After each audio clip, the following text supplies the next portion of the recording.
And now we come to the last idea, that of capitalization.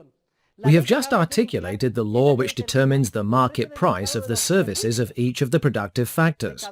Perhaps I am an architect, and my services are highly valued, and I make a lot of money as an architect. Frank Lloyd Wright. People pay me for my services.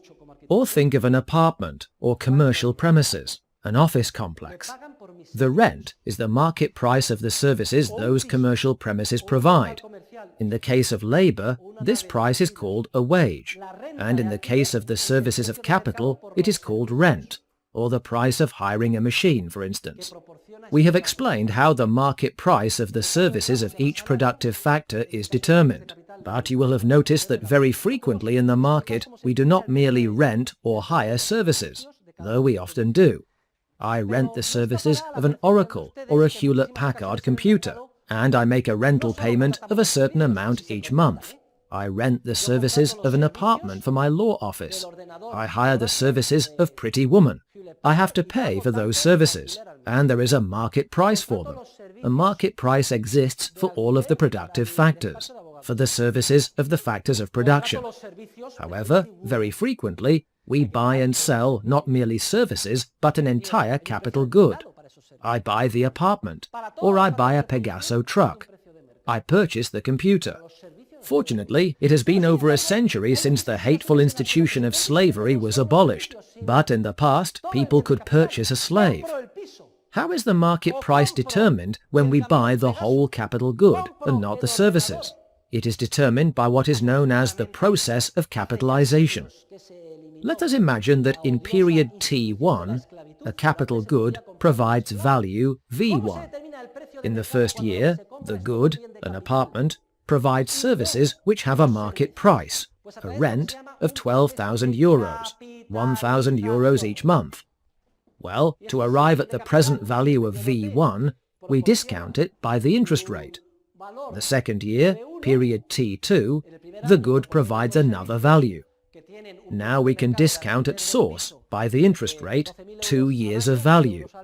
The third year, the good provides yet another value, V3.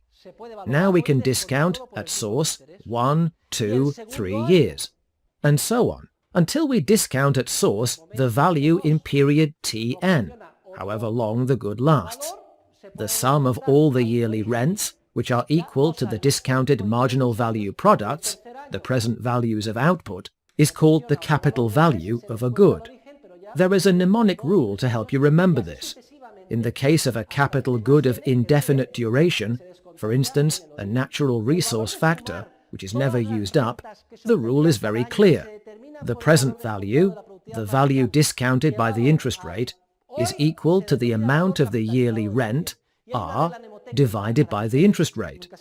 This is the present value, the value discounted by the interest rate of a rent that will last indefinitely, R divided by the interest rate.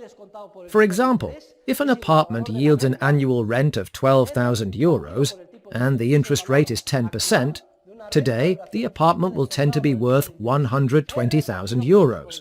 And if the interest rate drops to 5%, 0.05, the present value doubles and is equal to 240,000.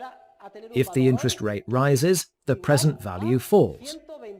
This rule is not accurate for non-durable capital goods, but for durable capital goods it tends to be.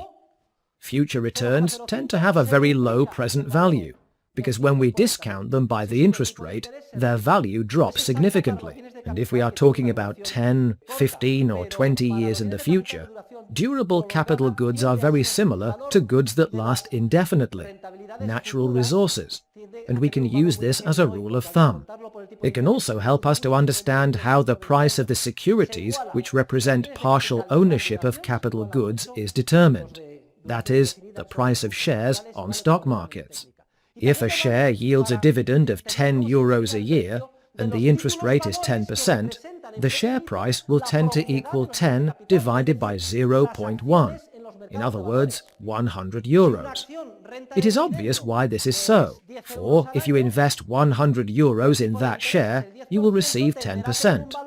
If the share price is less than 100 euros, 50 for instance, The investment in that share is a bargain, because you are buying it for 50, yet it is going to yield 10 euros in a year. Everyone will rush to make that investment. What will happen then? The share price will rise until it is more or less equal to the amount indicated by this formula. What if I pay too much? If the price of the share is 500 euros and it will yield only 10, that is a return of 2%. Investors think, there is no way I'm going to invest there where I can earn 10% on any other investment. The share price falls. So, the market price of a computer itself, rather than the services a computer provides in 1 year, tends to be determined by a process of capitalization, in which the different discounted marginal value products are totaled. These amounts are calculated for each period, and reflect a discount, at source, by the interest rate. The same applies to the price of an apartment as a whole, rather than the rent it yields, and to the price paid for a Greek slave in the slave market of ancient Rome, rather than the slave's services as a teacher. Incidentally, though slavery has disappeared, we very often calculate what our lives are worth. Imagine I make 100,000 euros a year, and let us say I am wondering how much life insurance I would have to provide for my family if something were to happen to me. Well, I would be making the very same calculation, mutatis mutandis, that I would make to determine how much a slave would cost in the ancient slave market. If something happens to me, I want my family to have enough capital so that, when invested, it will yield 100,000 euros a year. That way, even though they are very sad, and I cannot be with them or watch my children grow up, at least they will have the same income they would have had if I had been there. If the interest rate is 10%, how much capital do I need to insure? What is my life worth in economic terms? 1 million. I need to take out an insurance policy of 1 million euros. Then, if I have a heart attack, because I am fed up and my blood pressure rises, because I have to keep scolding students for talking in class and distracting me, and I expire right here in front of everyone, God forbid, my family, my widow, will receive 1 million euros. She will immediately invest it at 10%, and then at least the source of the income I was providing them as the head of the family will remain intact. So, as you can see, the process of capitalization, even applied to human beings, has enormous practical significance in many situations.